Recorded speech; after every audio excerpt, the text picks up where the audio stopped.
ఎందుకనో ఇవాళ బేగం సాహిబా సంతోషంగా ఉన్నట్టు లేరు. నేను వెంటనే బేగం సాహిబా గారిని కొంచెం ఆనందింపచేయడానికి ఏర్పాట్లు చేస్తాను.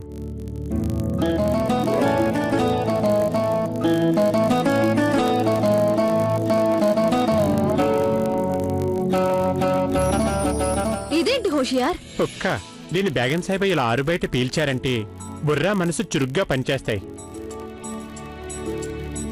తమరలా నవ్వుతున్నారెందుకు? నవ్వకపోతే ఇంకేం చేయను హోషియార్. నేను హుక్కా అసలెన్నడూ పీల్చను.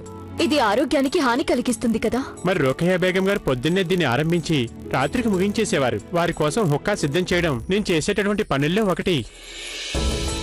అందుకే ఆ పొగ పీల్చి పీల్చి రుక్కయ్య బేగం మనసు నల్లబడిపోయి ఉంటుంది. అంటే రోకయ్య బేగం ఈ హుక్కా పీల్చడం వల్ల అలా కఠినంగా మారిపోయారా?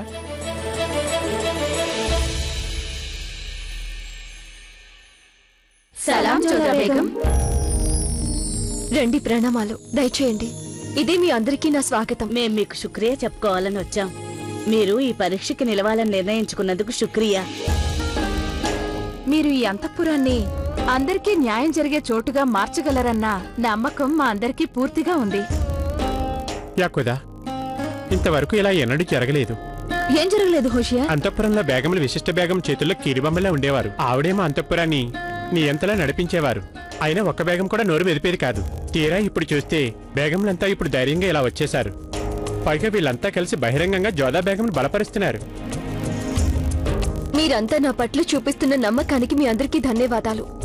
నిజం చెప్పాలంటే ఇదంతా మీ అందరి సహకారం వల్లనే సాధ్యపడుతోంది. లేదంటే ఒంటరిగా నా వల్ల ఏమీ అయ్యేది కాదు.